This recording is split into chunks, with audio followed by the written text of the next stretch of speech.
Hello, and welcome back to the spoilerCast, the show where we talk about movies and we don't care about spoiling them because it is the spoilerCast. My name is Tobias, and with me as always is my sister and trusted co-host, Rebecca. Hello. Hello. And in today's episode, we're talking about one of the more, hype movies of last year, but, it's a 2023 release here in Sweden, so, Yeah. what can you do? Hype, yes, but also disgust, I've realized, because apparently people are very torn on what they think of it. People are very torn on it. And I think we're kind of gonna be torn here as well, from what little I've heard before we started recording. Yes. Yeah, well, by the way, the movie we're talking about today is The Whale. Darren Aronofsky's latest drama.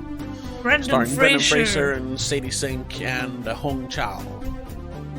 Brendan Fraser's returned to the screen, isn't it? Yeah, they're talking about a Brendaniscence or something, sort of like, reconnaissance. Yeah. But the thing is, he's never really done left, stuff. Yeah. He's just done smaller stuff, a lot of TV, smaller roles. Yeah, I suppose. He had a great role in 2021 in a movie called Don't Move. A very small role, but he was great in it. I mean, he's always You good. mean No Sudden Move? Oh, sorry, yeah, No Sudden Move, right. But yeah, this is his big return to, starring roles. Yes. Which he hasn't had in a long, long time. Oh. Yeah, The Whale, you know the story. It's a morbidly obese man who, fearing that he only has a few days left of his life, decides to reconnect with his estranged teenage daughter, played by Sadie Sink, from Stranger Things fame.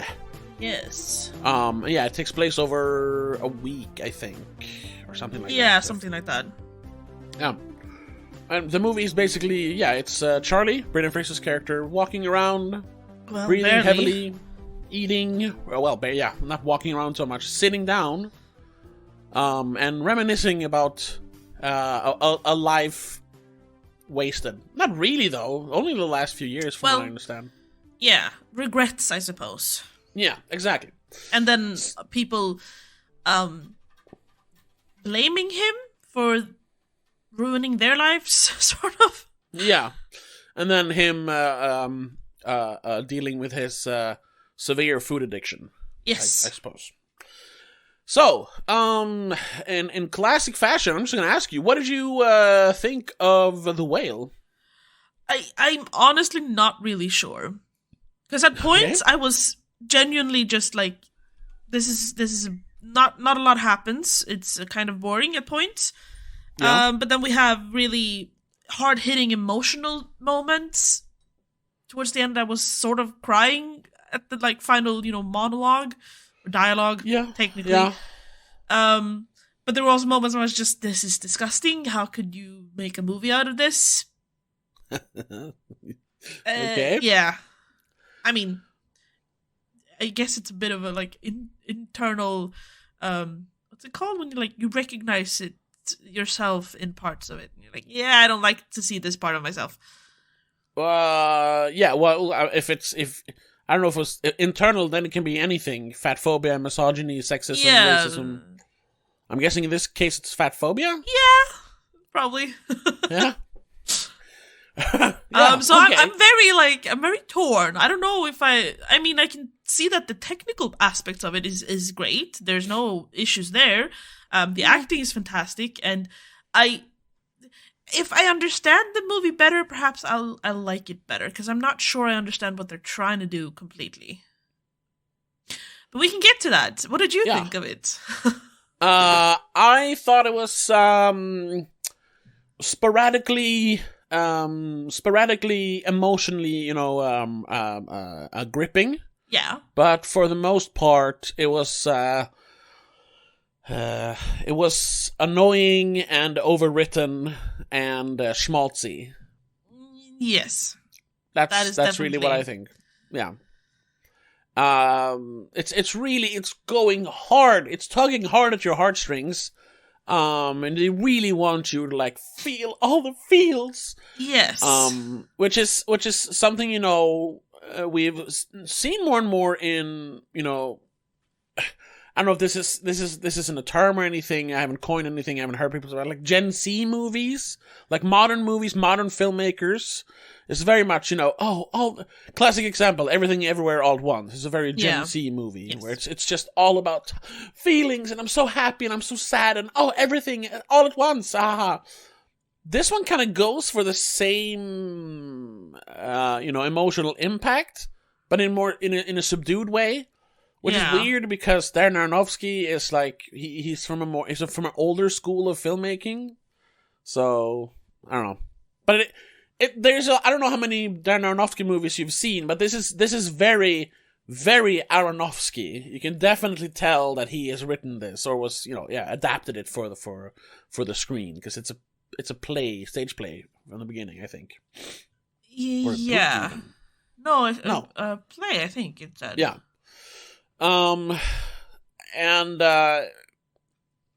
in terms of what we're supposed to get out of this, that's where I'm mostly confused. What exactly? I mean, I can see the message of like regret and coming to terms with your past, I suppose.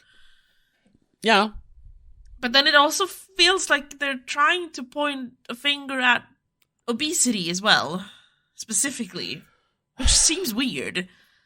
I don't think it's obesity specifically, because all of the characters are dealing with being unable to let go of the past in different ways. Yes. You have Charlie, who it's basically what is it called, självskadebeteende. Self-harm. It's basically self-harm. Like, he's not eating because he likes the food, he's eating because he knows it's slowly killing him. Yeah, those like 2 or 3 times where he's literally pigging out, he's doing it because, well, I might as well die. Yeah. Even like the first time when he's just sitting in the couch with his friend, played by Hong Chau, and they're just like having a nice moment watching TV, and he just looks over to the chick and he's like, "Could you just go get it for me, please?" He's literally addicted to the food. Yeah. But I think one's the only time one of the few times where he's just eating it because he's addicted. There are times when he's aggressively eating it because he hopes he's gonna die while eating it or something. Yeah. But then you have his daughter, played by Sadie Sink, who, you know, she can't let go of the fact that she was abandoned by her dad. And because of this, she now, you know, she shuts everyone out of her life. She hates everyone. Because if you let someone in, they're just going to hurt you. That's her trauma, dealing with her trauma. You have Ty Simpkins playing the whatever he is, Thomas, the not Jehovah's Witness, the Better Life, New Life church guy walking around. What are they called? The people knocking on the doors, whatever, you know, the people. Missionaries. Thank you. Yeah. Who can't really, and it's not really like him dealing with past trauma, it's just him,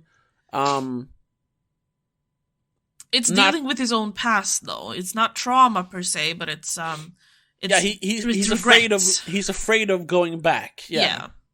Because of what he did. Scared of what's going to happen if he confronts it. And the same thing with Hong Shao's character, Liz, because Liz, of course, the sister of Charlie, Brendan Fraser's boyfriend, the boyfriend whom he left his wife and daughter for 8 years ago. Killed himself. Yeah, who killed him? Yeah, and the boyfriend, Liz's brother, killed himself because the father, who is part of the New Life Church, like disowned him basically, because I guess they have sort of conservative views on homosexuality or something. Yeah. They had like an arranged marriage prepared for him. He was gonna marry some woman. He's like, no. And it's kind of funny then that he basically killed himself by not eating, to the point where he is like basically emaciated and then just jumping off a bridge. Yeah. So sort of, you know, the exact opposite of Charlie, which I guess is just supposed to be poetic or something. Yes, probably.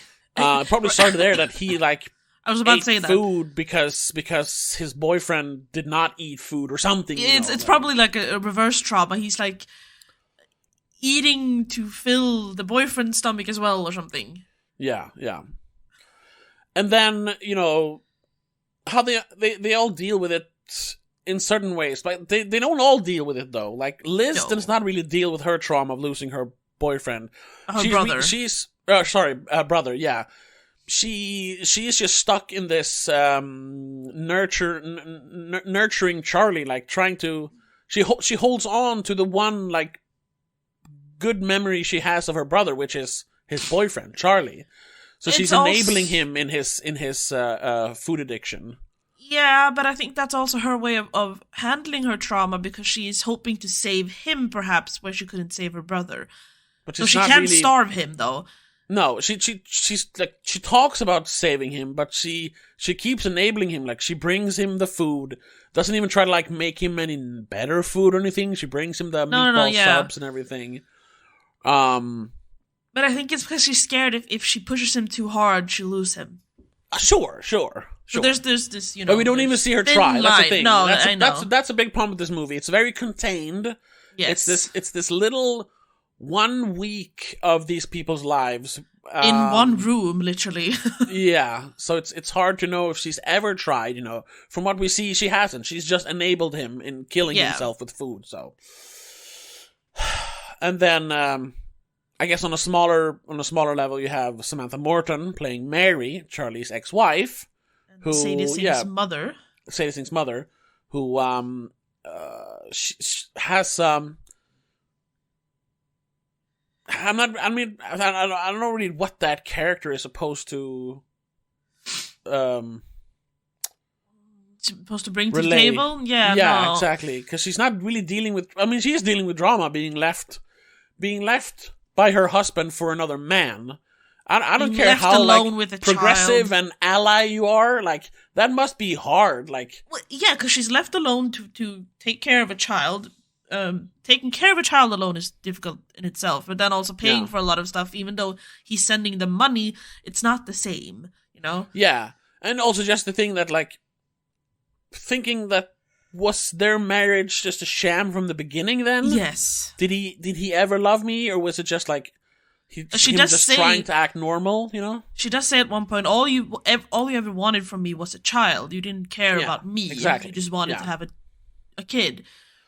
So you can see her, she's not dealing with her trauma at all. She's just stuck in that. Yeah. Because she also has to deal with a child who has become, like, free, more and more just, reclusive and like she says, evil. And she is she's sociopathic at points. Yeah. She cuts the knife through his kitchen counter. I didn't realize that at first. Like, but wait, but she did it because she was angry at the moment, right? Yeah. That was just her body reacting to her anger. She's carving away. So it's all these people, living with trauma and sort of dealing with it. Everyone except for Pizza Guy Dan, I suppose. Yeah. Or Delivery Guy Dan. He's just society's reaction to an obese man. Yeah. I really thought he was going to be like a beacon of light in the end, but instead he's just like, when he actually sees Charlie. Monster, and runs away. Yeah, basically. And what you're supposed to get out of it? No pointing dwelling on the past? Yeah, like, but it's not as easy as it sounds, And it's also not that interesting. To be honest, like, there are other movies that present that issue or a solution to the issue, I suppose, in much better ways, much more interesting ways. Yeah, because this is it's a little bit like you said, messy. There's a lot of intertwining in stories. Which kind of makes it hard to keep track of why is that person mad at that person, and where are we going with this? Yeah. For just in the end having a very, I guess for most people, for most of them, having some sort of cathartic coming to sense moment, but I'm not sure where Charlie ends up. Is that him dying, or is it just Well, yeah, it ends with him dying. That's him dying. Okay, that's They what just they're didn't trying want to to show it because that's depressing. So he becomes an angel instead. Yeah, okay. He flies. He soars. Because does he die standing up right in front of his daughter? Because that's horrible. Then. Yes, he does. Oh, Jesus fucking Christ! I'm sure in an alternate universe that scene just ends with him walking up to her and then just slamming into the floor in front of her, like. Yeah. Yeah. Thank God they didn't show that, but it's yeah. Jesus Christ! If that kid wasn't already damaged, she's absolutely destroyed now. Then. Yeah, that's also something that was not taken into consideration, like the trauma of watching your father die from walking in front of you. Yeah, something you have very complex feelings. Yeah, too. Yeah, and like even though she has a minute of she's doing something right, he's moving, he wants to do this, and then he dies. That's even worse. Yeah, it works for the movie, but in real life, it's horrible. Yeah, I mean it's kind of horrible in the movie as well, to be honest. Yeah, but it's the whole thing like, she's reading the essay about Moby Dick. And how Herman Melville is hiding his own sadness by talking about the whales, and this is Brendan Fraser. He's been hiding his sadness behind the food, literally becoming a whale. Do you get it? But he's also the author, right? Yeah. He's the author and the becoming the whale. Yeah.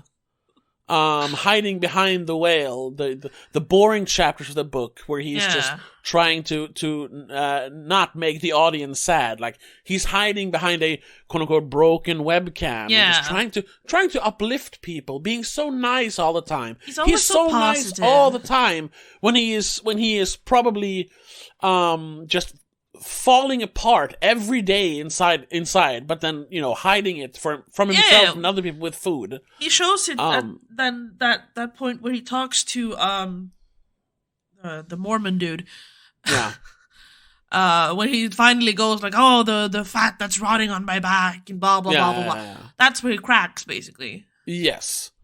And that's and that's when we see Thomas kind of letting out his real emotions, like you're they call him a freak or a monster or something, fat monster, whatever. But that's also like, if there's something interesting here, that I know people have called exploitative, calling it's almost like they're exploiting Charlie as a character, just showing him being so incapable, and the scene in the shower and everything, like. I also think that, because we're going to talk about, just quickly going forward a little bit, our companion piece of this on Patreon, patreon.com/don'tmakescene. Next week is going to be another Aronofsky movie, Requiem for a Dream, which is all about addiction. Right. That movie shows a lot of, the ugly side of addiction, like the real ugly side of addiction.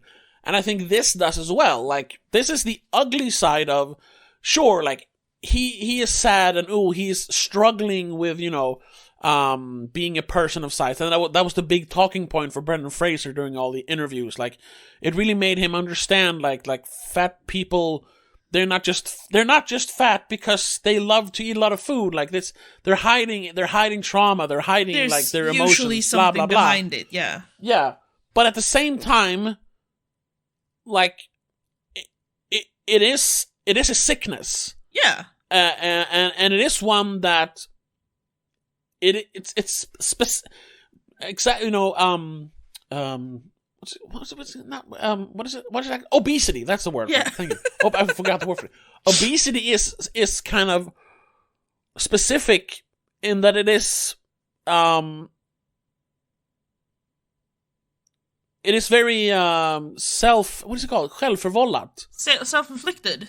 Self-inflicted. Like it's not like, you got hooked on heroin because you tried it once and you were like, oh shit, no. Like, no, everybody eats food. Yeah, you're just but doing only it to an excess. only a small percent becomes addicted to it. Sure, it obviously has to do with trauma and everything, but it is something you could easily kick much easier than any drug. Yes. Even though it is Technically, sugar is the hardest drug to kick, though. But yes, and in the same way, it's also very hard because it's a drug that you actually have to keep using because you have to keep eating food. So in that way, and it's society harder. enables you because the bad food is the cheapest. So That too, but I also think that Aronofsky wants to show that, like, in some ways, Charlie is disgusting. Well, yeah, like it's gross what he's doing to himself. Yes. And even going beyond just, it's disgusting the way he eats and treats his body. The fact that he is, like, killing himself in the slowest way possible, is just a cruel thing to do to yourself. He's committing suicide in slow motion. Yeah, and it's affecting the people around him. So he really, I think, like I said, that's the one good thing about this movie. He really wants to show how this kind of behavior does not just affect you; it affects everyone around you.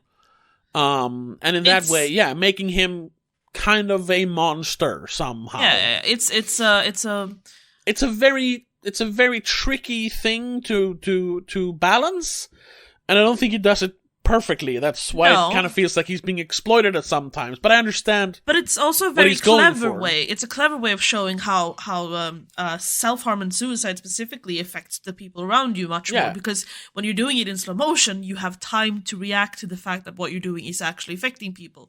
Exactly. Consider it will, in comparison to then jumping off a bridge, where the person who jumps will never understand or never be around to experience what their actions did to others or did to their loved ones. Yeah, how it affects others. Yeah.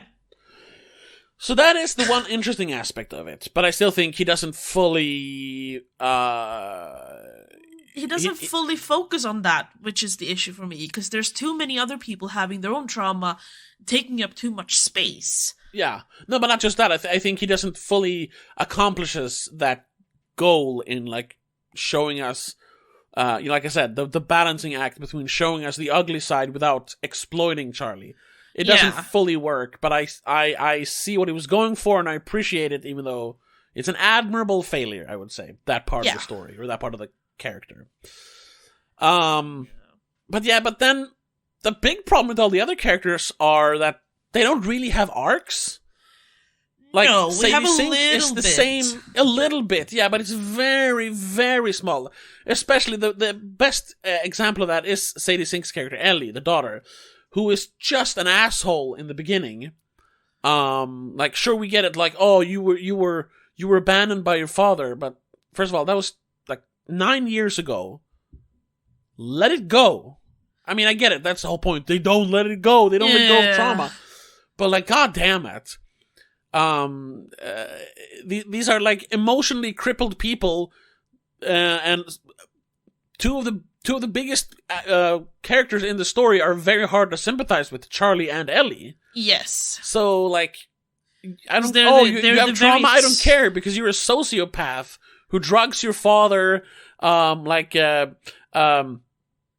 Abuses people in general. Abuses people, manipulates the poor altar boy, like, films him doing drugs so she can blackmail him. Like, she's insane. She I hated outs her. people online.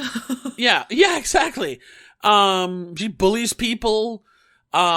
She's obviously having, like, anger issues. Like, she has no redeeming qualities at all. No redeeming quality. But then it's like, except for that one. She was good actually thing helping she did. him. Yeah, because she was like recording all the things that Thomas said, and then she sent it to his parents, and they actually accepted him back. The thing here is, though, that could have backfired so hard. Exactly, though. We don't know what her intention was, really, Yeah, because we that's never just see Charlie her saying, tell us. That's just his interpretation of it, and he is a very positive person, as we know. Yeah, because he wants to see the good in everything. He wants to hide his real emotions. Obviously, he can see that as a good thing, that she had good intentions, but technically, we don't know that. We don't know if I assume she didn't really care. She just wanted to hurt him, much like she did Charlie when she posted the picture of him, much like she did when she posted whatever she said about her classmate.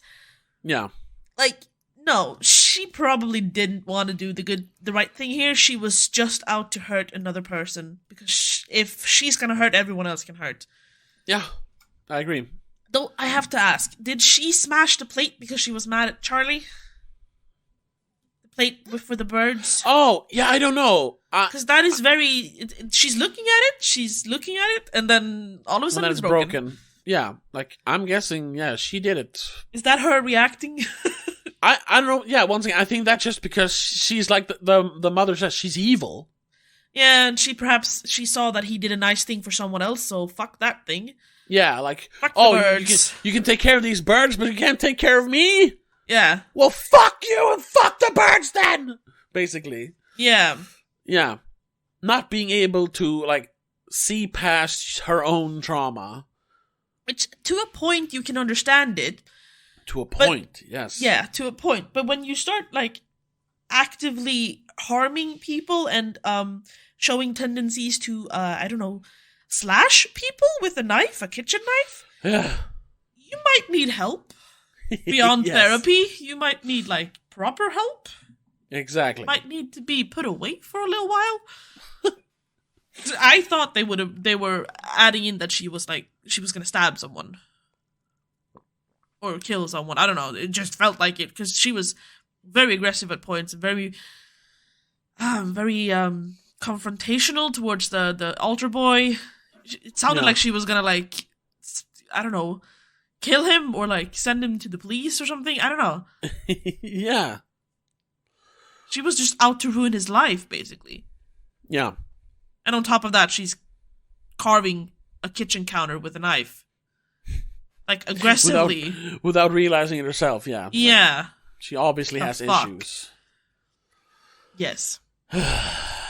Yeah, like, and that's what I'm saying, like, it's very, at the end, it is, they wanted to be they wanted to be this big crescendo where, like, oh, Charlie finally, like, he takes a step, like, literally and figuratively. But I'm not really sure what he accomplishes by that, except for dying. I guess him dying, he dies accepting his past, I suppose? But I mean, everyone else fails, so what's the point? Yeah. No one else is happy with their... Well, I guess the altar boy is. He's like the only one who has a good ending here. Because he can go back home and his parents won't shun him. Or disown him. Because, I mean, Charlie dies. Ellie is obviously traumatized from seeing her father die. Liz is still... She's also going to be traumatized because she just lost, like, the only reason she had to... Or the only connection she had to her brother, really. Yeah. Mary is still going to be upset because, yeah, sure, she and Ellie will get money, but the father of her child just died. In front of her child, which is now going to be even worse to take care of. Yeah. Like, there's no silver lining here. No, exactly, but it's portrayed, it's shot and directed like this. Like, this is him. Like, he finally, did something good with his life. So now he can actually let go and just, stop hurting himself and just die. Die in being let go of this pain and trauma and everything. But he hasn't really accomplished anything in the end of the movie. That's the problem. Like, I think that's the point of it. Like, he is free now to let go. He can let go of his trauma. He knows he has done the one good thing in his life, which he talks about, to his wife. Yeah. Though I'm not sure he actually accomplished that because Ellie is still a mess. Yeah, she's a mess, but he sees that, she actually cares because she did help Thomas, the choir boy. I suppose. He sees what he wants to see, though, but yeah. Exactly. We don't know that Thomas was fine. We just hear a record, a phone call he made or something, like, I'm going back now. Ugh. But we don't know. Like, you gotta show that then. Exactly. And like we said, the entire thing she did could have either backfired terribly or she didn't even intend for this. Yeah. But then I suppose, like, her reading her 8th grade essay or whatever it is about Moby Dick, and, like, realizing then why her father did what she did is her kind of forgiving him, because instead of screaming, she is crying. And she's watching him like, oh, while she's reading it. It's so the metaphors are just flying everywhere. Him walking, her reading, her crying, and it's just so, it's so schmaltzy. But then it's not even like the movie just ends there. It's not like, I guess that would be super cliche, but he dies and she's like, I forgive you, Dad, or something. Yeah. But we don't get that. He just dies and the movie's over. Okay, so she goes back to bullying her classmates and, honestly, carving tables and doing drugs. Like, I don't know. It would have been a better ending if we never saw him die, literally. If we didn't see him floating off the floor and then at the beach in his heaven state or whatever. If he just ended standing face to face with her and that's where it ends, that would have been more cathartic, I suppose.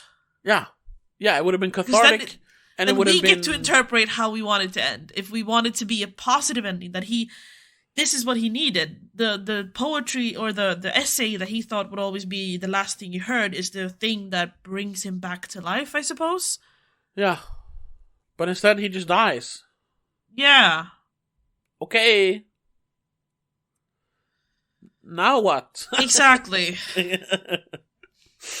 Yeah, it's very confusing, and like I said, it's very Aronofsky, because it's very heavy-handed. It's basically like, like, trauma is bad, and you need to deal with it. Like, yeah, I know, guy. What else? Because it's the same in spoilers for Requiem for a Dream. It's like, drugs are really bad, and they will ruin your life. And drugs are everywhere. It's not just heroin and weed and, whatever. It could even just be TV. Did Aronofsky ever have issues with drugs? Is that what he's working through? I don't know, actually. I haven't read too much into him. But, I mean, his most... I mean, he did Black Swan as well.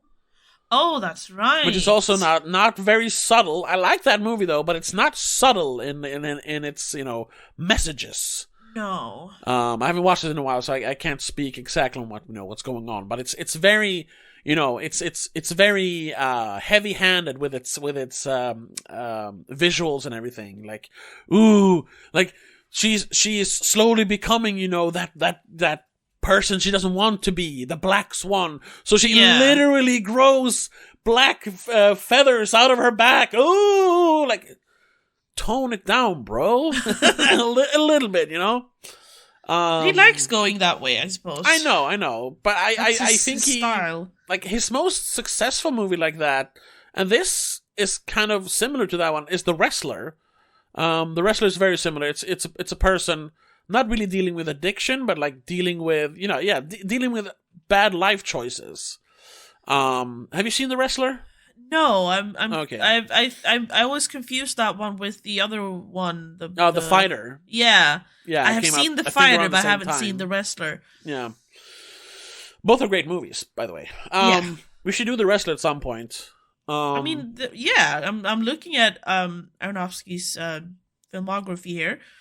I've seen some. I mean, I've seen Pi. I've seen Black Swan, obviously. I've seen Noah, which I didn't realize was him. Yeah, that was his.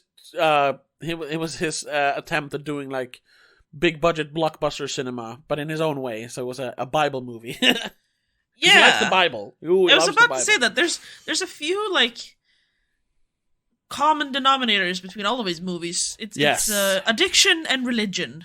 Yes. Oh yes. Yeah. Have you seen Mother? No, but I've heard of it, so to speak. Oh, if you want to talk about super obvious metaphors, it's like the movie's just screaming its like themes into your face. It's horrible. That movie sucks ass. But we should watch it. Totally watch it sometime. Yeah, I want to watch like more of his things just because of that. I want to watch The Wrestler and The Fountain and Mother and Requiem for a Dream. You haven't seen The Fountain? No, I think I've seen parts of it. That's a good one. I mean, it's also very literal. It's like it's so obvious in its messaging, but as a movie, as entertainment, and that was him like going very like weird and trippy. I think it's an awesome movie. I haven't seen it in a long time though, so I might not like it as much now. But the first time I watched it, I loved it. Maybe we'll do a revisit of all his movies, much like we did with Paul Thomas Anderson. Yeah, which we still haven't finished his. No, we haven't. Right, there's a couple of movies left, I think. Yeah, we'll get to that. Whatever.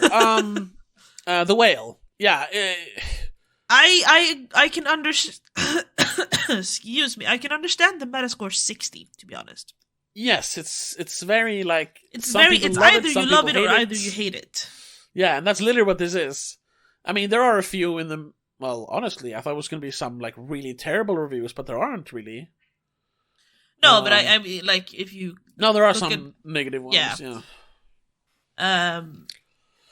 And of course, they're going to be middle ground because they're much like we're saying. It's there's definitely something there, but it's missing stuff as well. Yeah, I can appreciate what he's trying to do and the art behind it, but it's not really coming through as a great movie. Yeah. So I don't know. Brendan Fraser is obviously fantastic. He's great. He's great. His acting is great. The character's underwritten. The dialogue is overwritten. Like I said, he's very one track. He's very flat as a character. Yeah, there's not much there other than, well, I'm sad, so I eat. But I do love life deep inside. That's why I try to see all the good in people. Yeah. There's only like that one scene where we get to see the real darkness. Like, we needed more of that. This character... That's also a problem with like I said, that's a problem with the movie being so confined. Like, yes, to this I was about one to say that. house, We needed... to this 1 week. It needed to take place over like a year or something. Yeah, we needed time with this character to understand it properly. Exactly. Him properly. I understand, like... It taking place over a week makes sense in a play more. But in a movie, you have a chance to explore a character more through other sets, other time periods. Instead of just making it a chamber piece for a screen. It doesn't have to be that much more, that many more sets or anything. We just needed to have time passing and seeing a clearer involvement or evolving within the characters. Yeah. I mean, the only time they showed us the time had passed was showing us time cards or day cards, I suppose, and at the end the sun is shining and the rain is gone. Yeah. Which was just a tacky little detail that everyone's sad and depressed and it's all difficult and life sucks, so it's raining. But he accepts his faith and faith. I can't fucking speak. His faith. Thank you. Faith. And he believes that all is good now and he can die in peace and sunshine. Yay! Yeah, I agree. It was sort of effective because him seeing the sun was what basically made him stand up. Yeah. But at the same time, it's kind of cheesy and weird to have that in such a dark movie. Yeah. And then it's kind of funny. I mean, like we said, it's always subjective, of course. Art is subjective. But it's so funny to read, like here, like a 10 out of 10 review here from The Telegraph, Robbie Collin, who's usually... I not always agree with him because he has a different, like, taste in movies than me. But he's like an established reviewer, and he writes, Fraser's casting is so moving in part because we can still recognize this beloved figure under the blubber. But it's also because Fraser's own performance doesn't court pity. His Charlie is complex, flawed, funny, and otherwise fully and radiantly human, a rounded character in more ways than one. No, he's not. That is just, that is just the sentimental, schmaltzy bullshit that makes you go, ooh, I'm feeling feels. Yeah. Like, so that's how I see it at least. And this is coming from a man. This is not just me being unfeeling, a cold person. We talked about that literally in the last episode. I cry a lot in movies, especially nowadays. Yeah. In the last few years, I've really oh my god, I feel all the feels when I watch movies. But I also have very I'm very critical. Like, I can, for me at least, I don't know, it's different for other people maybe, but I can clearly tell when I'm being pandered to, or when they're not trying to like convey a feeling, but emotionally manipulate me. And then I'm just like, zip, I just cut it off. Like, fuck you. Shut the fuck up. Don't try to make me cry, you know? It's not genuine. They're just telling you what to feel. Exactly. And that's what this movie made me feel like. What the and the goddamn music, like, oh! Yes, the music was way too much. Yeah, it's like, calm down. Imagine if this movie was quiet. It was a fucking epic at points with that music. It would have been more impactful if it was dead silent. Like a fantasy adventure. The movie would have worked. Yeah. That, in a vacuum, the music is pretty good, even if it's a little schmaltzy. Sure. But it doesn't work for this movie. This movie should have been quiet. Yes, imagine because that's when you actually have to sit there and feel your own feelings and hear your own thoughts and actually realize what is happening on screen. You are not manipulated, like you said, with the strings going high and low and little like, this is where you're supposed to cry. Yeah, no, I'm not gonna then. No, this tell me what to do. Holy shit, this movie would have changed completely if they removed the music. Oh yeah, it's probably been better. You would have forgotten some of the terrible writing if the music wasn't so goddamn pandering. Overbearing. Yeah. You know what? There's only like two things I really, really loved about this movie. First of all, Brendan Fraser's performance. He's great. Yes. The character's not, but his performance is. Yes. The second thing, surprisingly, is the cinematography. I thought it was perfect. Oh yeah, that was great. Matthew Libatic is the director of photography, and he does so much with so little, but it never feels like overbearing. First of all, it's 4:3, so it's very constrained, which is obviously another metaphor. Like, he's stuck in here, and do you see he takes up the entire frame, which he wouldn't in 16:9. Like, okay. But he still has, like, he frames everything perfectly. He uses the space constantly. The little like, it's towards the end. It's almost a little comedic, but also like really like it's a moment for like reflection. The camera just like pans, or just not pans. It's a dolly, I think. It dollies around Charlie, almost like he's like this big structure you're showing off, like you would do like with a helicopter shot or something. Almost so like really just to first of all convey his size. But it's also just him sitting there, and we have a moment to like, oh, pause. Okay, we can just look at him. This is actually him. From several angles, like something that the script never lets us do. The cinematography is amazing. And I usually never notice it in movies like this, because it's just people talking in rooms. But here they actually used the cinematography. Yeah. Loved it. Yeah, the visual aspect of this movie is fantastic. Yeah, the house feels very lived in, you know. It feels like the character, Yes, exactly. And what little we know of the character, it feels like him, or who he really wants to be, I suppose. Yeah, it's an extension with all the of him. books and all the... Well, literally the books, that's all it is. Yeah. He is obviously a writer at heart, but he's emotionally blocked off from actually being able to express his emotions in writing, I suppose. Yeah. Which would have, again, been a more interesting and deeper angle to look at it from, I think. That's also another, I just thought of that now, that's also another, like, metaphor, like, because he's stuck in the past, he's stuck with his trauma, so instead of writing, he is teaching how to write to other people. Do you get it? Because when you can't do, you teach. Yeah. You get it? Like, it's so... yeah. Oh, I just thought of that now. Damn. That's this movie. Oh my God. There's so many ways of pointing out that he is stuck in this movie.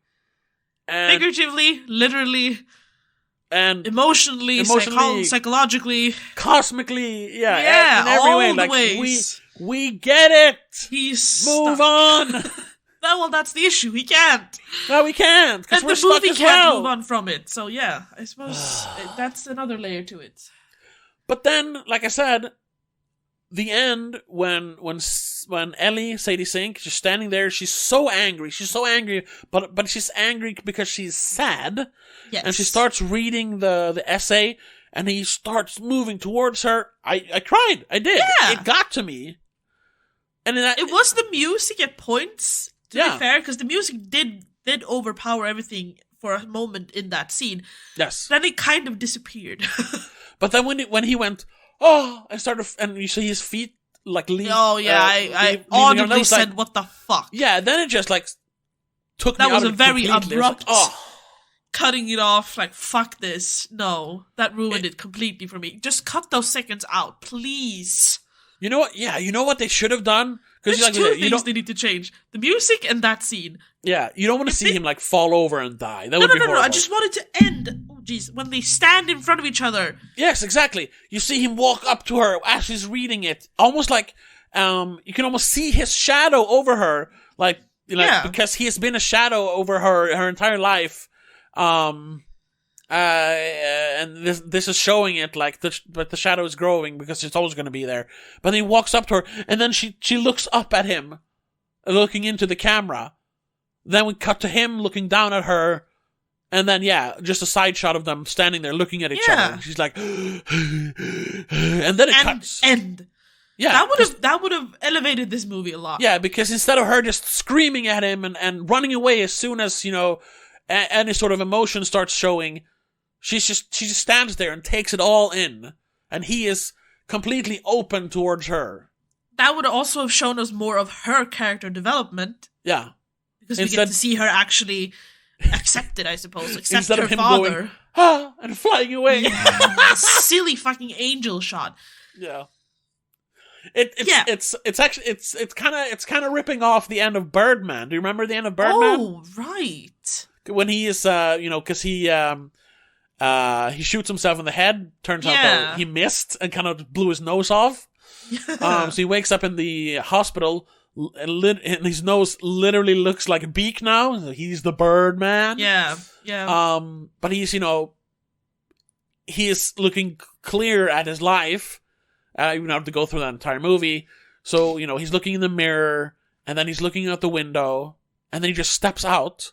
Yeah. We don't see what happens after that, because we just see the window as a frame, and then how Emma Stone looks out through the window, and she looks up. Which can mean, either he flew away, or he died and became an angel. Or she's looking up, into heaven where her father is now. Yeah. And either way, he was free from all the pain and anguish in his life. Yeah. But we didn't literally see him fly, which is silly. Yes. You gotta be subtle, and Darren Aronofsky is anything but. Jesus fucking Christ. Yeah, there are two things that are great with this movie, and two things that could have completely changed this movie. Yeah. Yeah, I think this could have been a great movie if it had a different director, honestly. Well, mainly if it didn't have that ending and if it didn't have that music, to be honest. I would have liked it more. Just from those two things being cut, literally. Yeah. No music and not that flying ending. Yeah.